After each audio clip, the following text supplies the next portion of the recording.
Hi everybody, thanks for tuning in to another Sacred Mountain Battle Report Hobby Time update. So I've been inspired by this YouTuber named Boyle Hobby Time, and he makes dioramas, just the coolest dioramas. It doesn't look like he's a war gamer, it looks like he's more of a model maker, but he does great work, and they're really, he has this whole Western aesthetic that I really dig, and then sometimes he'll choose things from sci-fi. Well, I have an important date coming up for a friend, and I asked him kind of on the sly what his favorite science fiction genre was, and he said Star Trek. I asked him if it was Next Generation or what. He said the original series. So I found this set, and it is a re-released AMT kit from Star Trek, and it's the bridge, and it has Sulu and Chekhov and Kirk, Bones, and Spock and Uhura. I'm going to show you the build that I did today. I tried to use every kind of hobby skill that I have. I'm going to show you also some of the things that came with it. So it's a multi-part kit. This newer kit that was reprinted in 2013 has the entire bridge, where the old one only had part of the bridge back from the 70s. It's a very easy kit. And coming from wargaming and especially Games Workshop, these sculpts are nowhere near as good as the 21st century sculpts that are computer-aided design from Games Workshop. And Games Workshop has far, far better sculpts. But these were good for the time that it was. It didn't fit together great, but it was okay. And you could tell who the main characters were by just by looking at them. One thing that I will mention is, man, it came with a zillion decals. I had it goes through all the stations, and they all have the unique decals. Lots and lots of decals. I will say that if anybody buys it, it only comes with 6 chairs, and there should be, I believe, 8 or 10. So I had to 3D print some of the chairs, 6 chairs, and these were just spares that I had. These are the ones that came with the kit, and you'll notice they don't have the three triangles on the back. And then in addition, I bought my first brass etched kit from Paragraphics Design to backlight it. Now, I really wanted to backlight it. I did all the prep work, and then using my calipers, I just finally realized these don't fit. Like, these are not going to fit. And it's not just that I'm new to this. These weren't going to fit. Paragraphics would probably say that I'm just inexperienced with it. But regardless, none of these fit. None of the upper screens fit appropriately. So wouldn't really recommend this particular bridge display screens. But I did realize that you could probably backlight it with just masking and the LEDs. So I'm going to go on and show you some pictures of what I did. And then I'm going to show you the finished product. So I was originally going to backlight this, like I said, with the Paragraphics, and this was the beginning of the masking for the backlighting. Then I moved on to rattle can priming and airbrushing. Here's after the first, I believe, 2 coats of rattle can were applied, as well as my first coat of airbrushing. And the masking turned out pretty good. Just those Paragraphics just didn't work very well. You can see that there's some light bleed through. That's what this is all about, me just kind of testing to see if there's bleed through. There was. I just really wasn't satisfied with what the backlighting was going to look like and how I wanted the ultimate product to end up. Oddly enough, this thing doesn't come with a base, so you had to find a base to glue it down to. I used plexiglass or acrylic. It worked pretty good, and you can see the wire that I had fished in to light that center console from within, and possibly Kirk's chair as well. But as I said, I just didn't like the effect and the bleed through. I just thought it didn't look as finished, so I opted to light it from outside instead. You'll see. And here I am starting to start to apply the decals.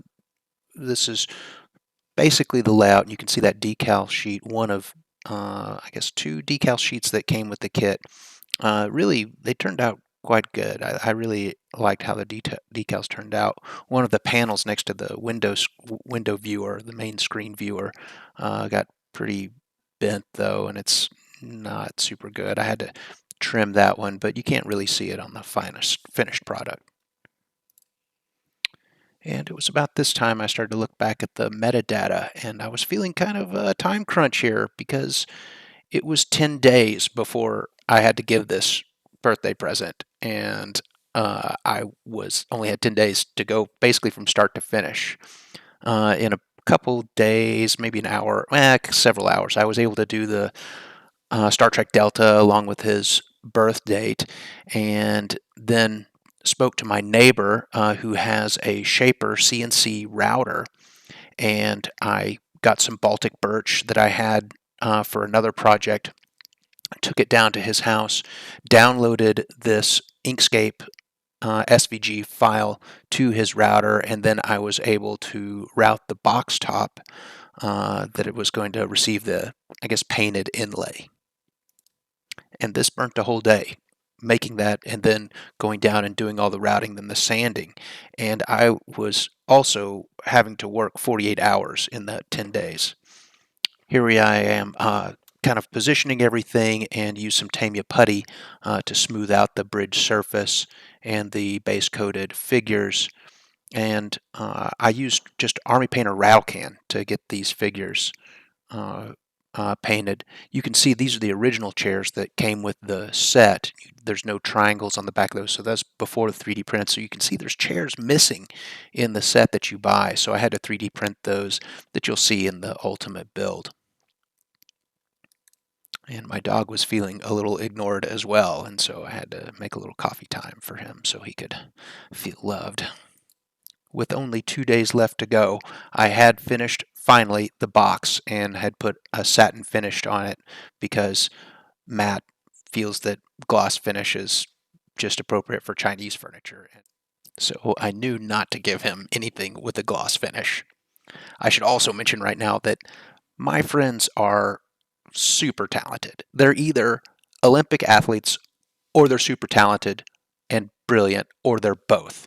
And these rock climbing buddies of mine who I'm going to go see and give this present to my old rock climbing buddy, my buddy who's the object of the gift is a maker and has his own YouTube channel, and I'm going to link that below. And he's fantastic. But my other buddy, who's also brilliant, gave us all handmade, hand forged tools. He gave me a hatchet that he forged in his own forge and blacksmith, and he gave my wife some earrings that he made. And I mean, these guys are super talented, so I had to really up my game for this present. Yeah, so I don't know if you have friends like this, but they're all perfect and beautiful and smart. And then I play with toy soldiers, so it's I had to do something.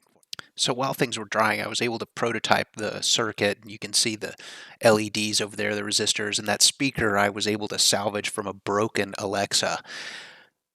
But this was several days leading up to the event, but this picture was taken 1 day before I left because that chip that's hooked to the speaker is the soundboard, and that soundboard didn't arrive until the day before I left. And so I still hadn't built the actual circuit. This is just the prototype.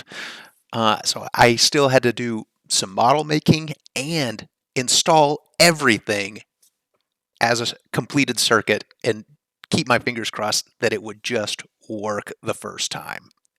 And how often does that work? And so this picture, this mess, is the night before I have to drive 5 hours and give this gift to my buddy.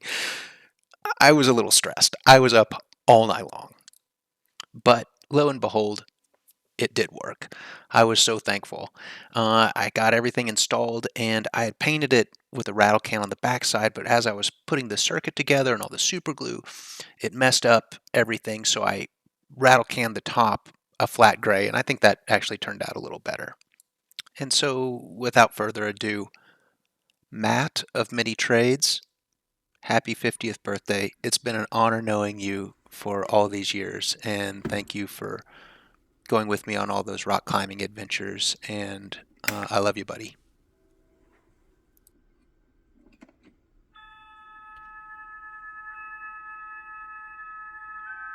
Space, the final frontier.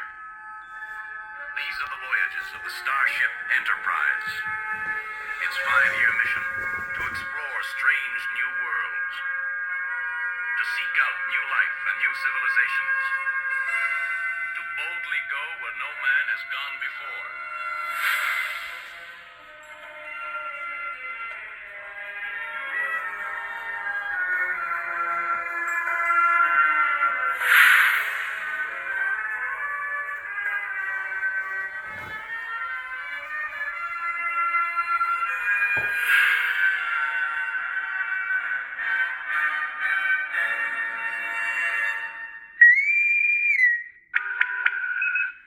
General quarters.